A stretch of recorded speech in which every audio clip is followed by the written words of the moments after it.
Wildfires continue to burn across the province, with the BC Wildfire Service warning that forecast thunderstorms may ignite more disasters across the region.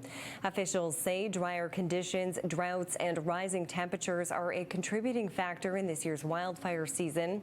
Here to discuss the role weather and climate change play in the wildfire seasons, I'm joined by City News Chief Meteorologist Natasha Ramashai. Natasha, across the last few years, we've seen the wildfire season get longer, with experts citing a hotter and drier summer. What can you tell us about the summer season and how our weather's changing? Yeah, weather is definitely changing on a global level. And, you know, when we speak globally, we sometimes say, oh, the average global temperature has gone up a degree or a degree and a half. And you're thinking, well, that doesn't sound like a lot, but it only takes a tiny change in that average to shift the climate to more extremes. And we're talking more heat. So when it's hot, it's really hot. When it's cold, it's really cold. And when it's wet, it's really wet. There is no doubt that the seasons are shifting. Summer is becoming longer. Winter is shrinking. The summers are starting earlier and they're ending later. Now on this graph, this is average global temperature departure from normal. I want you to ignore the yellow and the green lines. Focus on the red and the blue bars. And starting from 1901, there was a good chunk of time where that average global temperature was below seasonal. What we've been seeing since the Industrial Revolution is that uptick in not only above average temperatures, but how many degrees above average we are, and that is getting larger as we come to present day. And that will exacerbate the fire weather conditions. So there's something called the 30-30-30 rule. And if you can get 30 kilometers per hour or stronger winds, relative humidity of 30% or less, and that temperature 30 degrees or hotter, that is the recipe for wildfire disaster. What drought conditions has the province experienced, and how bad are those conditions? Yeah, so this is a multi-year drought that we are in. And so when we're talking about, sometimes drought is hard to detect, especially if you're into, a rainy few days. You're like, oh, the drought is over, but it's not. It's how much precipitation has fallen compared to average over a long period of time. We're not talking over days, weeks, months.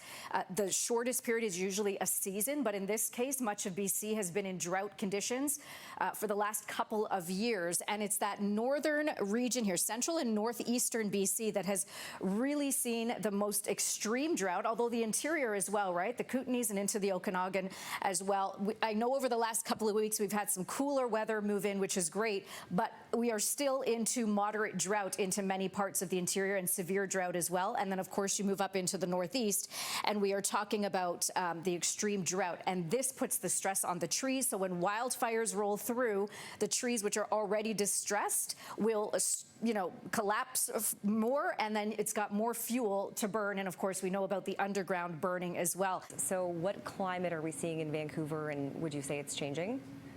Yeah, it's definitely changing, and climate change, it definitely has a fingerprint on this heat. So I'll take you back to May 2024, when, if you're seeing red on the map, and most of the provinces in some shade of orange or red here, that means temperatures were above seasonal. This is called the climate shift index. And so this number indicates how much of this is due to climate change, how much of it is kind of natural, due to natural variability. And what we're seeing is these higher reds are when we start going into number 3 and number 4, and the climate shift index, what that means is very strong to extreme climate change influence. So we are seeing things change and things heating up. And then you talked about Metro Vancouver specifically, lots of concrete there, and we've got to talk about urban heat islands. So in the middle of this graph, this is your downtown concrete, right? Daytime temperatures run hotter. They can run anywhere from 3 to 8 degrees hotter than rural areas and areas with trees. And it's not just the daytime highs, but the overnight lows, which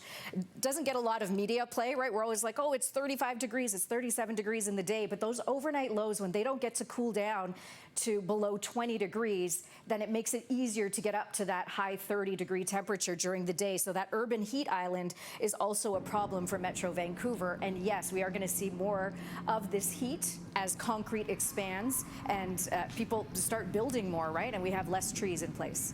And Natasha, preparation's key when it comes to wildfire mitigation. So how much earlier can we predict weather patterns, and what innovation are we seeing in this space?